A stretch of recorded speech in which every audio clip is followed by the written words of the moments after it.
السلام علیکم ورحمۃ اللہ وبرکاتہ ان الحمد للہ نحمده ونصلی علی رسوله الکریم اما بعد فاعوذ باللہ من الشیطان الرجیم بسم اللہ الرحمن الرحیم قال اللہ تبارک وتعالی فی القرآن المجید والفرقان الحمید ان الصلاة تنہى عن الفحشاء والمنکر وقال النبي صلى الله عليه وسلم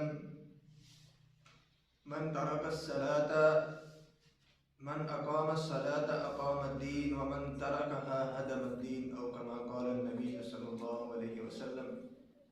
ہر قسم کی حمد و ثنا اللہ ذوالجلال والاکرام کے لیے کہ جس نے زمین بنائی، آسمان بنائے اور اس کے اندر سورج چاند ستاروں کو سجایا، اور ہر قسم کے جائز درود و سلام آقا دو جہاں سرور دو عالم جناب محمد کریم صلی اللہ علیہ وسلم کی ذات گرامی پر کہ جن کی کاوش، محنت اور محبت کی وجہ سے آج یہ دین ہم تک پہنچا ہے۔ اللہ ذوالجلال سے دعا کرتا ہوں کہ یا اللہ جہاں پر تیرے پاک پیغمبر علیہ السلام لیٹے ہیں وہاں پر کروڑوں درود و سلام کی بارشیں نازل فرما۔ سامعین محترم،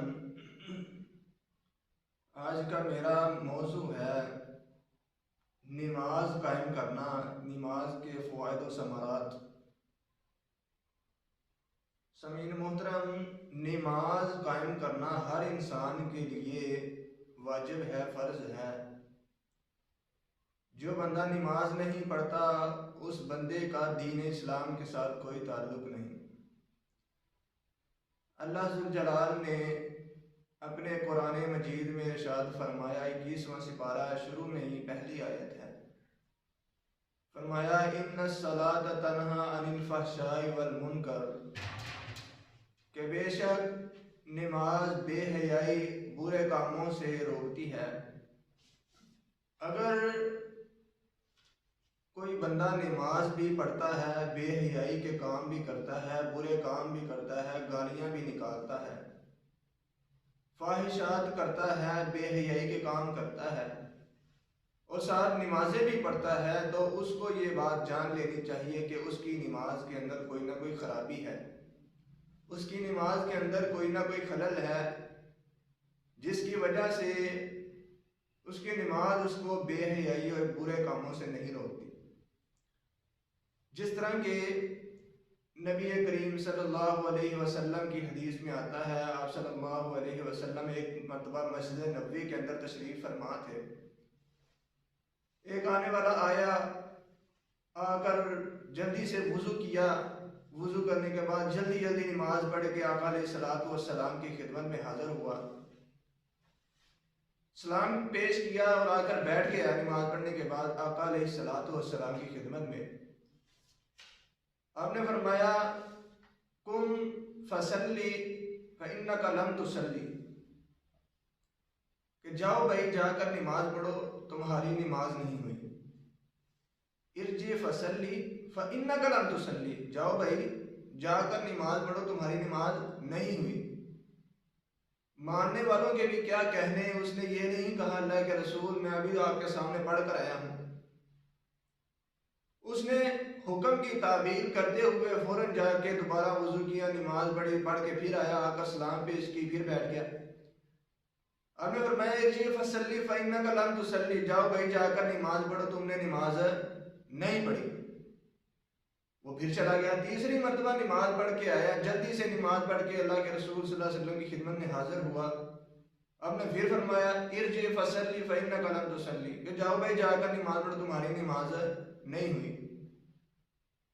اس نے کہا اللہ کے رسول مجھے اس سے بہتر نماز نہیں آتی، اور مجھے اس سے بہتر نماز سکھلا دیجیے، مجھے جس طرح کی آتی تھی میں پڑھ کے آ گیا۔ آپ نے فرمایا تم اپنی نماز کو اس طرح پڑھو، اپنے قیام کو اس طرح کرو کہ تمہیں قیام کرتے ہوئے یہ اطمینان ہو جائے کہ اب میرا قیام مکمل ہو چکا ہے۔ جب تم رکوع کرو حتی تطمئن راکعا، حتیٰ کہ تم مطمئن ہو جائے کہ میرا رکوع اتنے اطمینان سے ہوا ہے کہ میرا رکوع مکمل ہو چکا ہے، پھر تو اس رکوع سے سر اٹھاؤ، اور جب تم سجدہ کرو تو اس حالت میں سجدہ کرو حتیٰ تطمئن ساجدا، حتیٰ کہ تمہیں اطمینان ہو جائے کہ میرا سجدہ مکمل ہو چکا ہے، پھر اپنے سر کو سجدے سے اٹھاؤ۔ یعنی کہ نماز کا ہر ایک رکن ٹھہر ٹھہر کر ادا کرنا چاہیے، آہستہ سے پڑھنا چاہیے۔ اسی طرح اللہ کے رسول صلی اللہ علیہ وسلم نے فرمایا کہ دنیا کا سب سے بڑا چور وہ ہے جو اپنی نماز کے اندر چوری کرتا ہے۔ صحابہ کرام نے کہا اللہ کے رسول نماز کے اندر چوری کس طرح ہوتی ہے؟ گھروں میں تو چوری ہوتی ہے کہ کوئی اپنا مال چرا کے لے جاتا ہے، زیور چرا کے، سونا چاندی لے جاتا ہے، کوئی ساز و سامان لے جاتا ہے، اس کو کہتے ہیں چوری۔ نماز کے اندر کس طرح چوری ہو سکتی ہے؟ آپ نے فرمایا جو بندہ اپنی نماز کو مکمل نہیں کرتا، اس کو جلدی جلدی سے ادا کرتا ہے، تو وہ گویا کہ اپنی نماز میں چوری کرتا ہے، وہ دنیا کا سب سے بڑا چور ہے، اس سے بڑا کوئی چور ہے ہی نہیں۔ اور میرے بھائیوں یہ نقطہ آپ ذہن نشین کر لیجئے، ہمارے معاشرے کے اندر جو بندہ نماز نہیں پڑھتا ہم اس کو گناہ گار نہیں سمجھتے، حالانکہ اللہ کے ہاں وہ دنیا کا سب سے بڑا مجرم ہے، اللہ کے ہاں وہ دنیا میں سب سے بڑا مجرم ہے جو بندہ نماز نہیں پڑھتا۔ ہم دنیا میں جو بندہ زنا کر لیتا ہے اس کو گناہ گار سمجھتے ہیں، اس کو کوڑے مارتے ہیں، اس پر لعنتیں بھیجتے ہیں۔ جو بندہ چوری کر لیتا ہے ہم اس پر لعنتیں بھیجتے ہیں، ہمارے نزدیک وہ سب سے بدترین انسان ہے۔ جو شرابیں پیتا ہے، زنا کرتا ہے، ہم اس کو گناہ گار سمجھتے ہیں۔ لیکن جو بندہ نماز نہیں پڑھتا، ہمارے اپنے بہن بھائیوں میں، ہمارے اپنے رشتہ داروں میں کتنے ہی ہیں جو بے نماز ہیں، ہم ان سے محبت کرتے ہیں، حالانکہ اللہ ذو الجلال کی قسم ہے وہ دنیا کے سب سے بڑے مجرم ہیں۔ اللہ تعالیٰ ہمیں دین کی سمجھ عطا فرمائے۔ حضرات دین کا اسلامی بنیادی رکن 5 اللہ کے رسول صلی اللہ علیہ وسلم نے بنیادی رکن بیان کیے ہیں، ان میں سے ایک نماز ہے جو دوسرے نمبر پر آتی ہے، اور ان 5 چیزوں میں سے کلمہ توحید کے بعد سب سے جو بنیادی چیز، اہم چیز وہ نماز ہے۔ جو بندہ نماز نہیں پڑھتا اس کا دین اسلام سے کوئی تعلق نہیں ہے۔ آپ علیہ الصلوۃ والسلام نے فرمایا بین العبد و بین الکفر والشرک ترک الصلاۃ، کہ جو بندہ نماز نہیں پڑھتا، بندہ مومن اور کافر کے درمیان فرق نماز سے ہوتا ہے۔ یعنی کہ جو بندہ نماز پڑھتا ہے وہ مومن اور مسلمان ہے، اور جو بندہ نماز نہیں پڑھتا وہ کافر ہے، مشرک ہے، اس کا دین اسلام سے کوئی تعلق نہیں ہے۔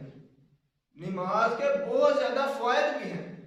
جو بندہ نماز پڑھتا ہے نماز کا اجر و ثواب بہت زیادہ ہے، جس طرح کہ اللہ کے رسول صلی اللہ علیہ وسلم ایک مرتبہ حضرت ابو سعید خدری رضی اللہ تعالیٰ عنہ بھی ساتھ تھے، ایک مرتبہ جا رہے تھے دونوں، خزاں کا موسم تھا، تو اللہ کے رسول صلی اللہ علیہ وسلم نے درخت کی ٹہنی کو پکڑ کر ہلایا، اس سے بہت زیادہ پتے جھڑنے لگے۔ تو اللہ کے رسول صلی اللہ علیہ وسلم نے کہا ابو سعید مجھ سے پوچھو گے نہیں میں نے ایسا کیوں کیا؟ انہوں نے کہا یا رسول اللہ ضرور بتائیے آپ نے ایسا کیوں کیا؟ آپ نے فرمایا جو بندہ دن میں 5 وقت کی نماز پڑھ لیتا ہے اللہ تعالیٰ اس کے جسم سے بھی ایسے ہی گناہ ہٹا دیتے ہیں جس طرح اس درخت سے پتے جھڑے۔ اتنی فضیلت۔ اسی طرح ایک مرتبہ رسول اللہ صلی اللہ علیہ وسلم نے صحابہ کرام سے کہا اے میرے صحابہ اگر کسی بندے کے گھر کے باہر سے نہر جاری ہو تو اس نہر کے اندر دن میں 5 مرتبہ غسل کرتا ہو، کیا اس کے جسم پر کوئی میل کچیل رہے گی؟ صحابہ کرام نے کہا اللہ کے رسول جو دن میں 1 مرتبہ نہا لیتا ہے، غسل کر لیتا ہے، تو اس کے جسم میں کوئی میل کچیل نہیں رہتی، جو دن میں 5 مرتبہ غسل کر لیتا ہے تو اس کے جسم پر کیسے رہے گی؟ ہم نے فرمایا ہاں ٹھیک ہے۔ اسی طرح جو بندہ 5 وقت کی نماز پڑھ لیتا ہے اللہ تعالیٰ اس کے جسم سے گناہوں کو صاف کر دیتے ہیں، اس کو گناہوں سے بالکل پاک کر دیتے ہیں، دھو دیتے ہیں اس کے گناہوں کو۔ اللہ تعالیٰ سے دعا ہے کہ اللہ تعالیٰ ہمیں 5 وقت کی نماز پڑھنے کی توفیق عطا فرمائے۔ حضرات اللہ کے رسول صلی اللہ علیہ وسلم نے فرمایا اے میرے صحابہ جو لوگ نماز نہیں پڑھتے میرا دل کرتا ہے میں تم میں سے کسی ایک کو مصلی پر کھڑا کر کے ان کے گھروں کو آگ لگا دوں جو لوگ نماز نہیں پڑھتے۔ حالانکہ میرے پاک پیغمبر علیہ السلام نے پوری کائنات کا کبھی برا سوچا ہی نہیں ہے۔ جنہوں نے میرے پاک پیغمبر علیہ السلام کو دکھ دیے ہیں، تکلیفیں دی ہیں، ان کو میرے پاک پیغمبر علیہ السلام نے کبھی بد دعا نہیں دی، لیکن جب نماز کی باری ہے تو آقا علیہ السلام نے فرمایا جو لوگ اذان سننے کے باوجود بھی مسجد میں نماز پڑھنے کے لیے نہیں آتے، میرا دل کرتا ہے میں تم میں سے کسی ایک کو مصلی پر کھڑا کر کے میں جا کر ان کے گھروں کو آگ لگا دوں۔ اللہ تعالیٰ سے دعا ہے کہ اللہ تعالیٰ ہم سب کو 5 وقت کا نمازی بنائے، 5 وقت کی نماز کی پابندی کرنے کی توفیق عطا فرمائے۔ وما توفیقی الا باللہ۔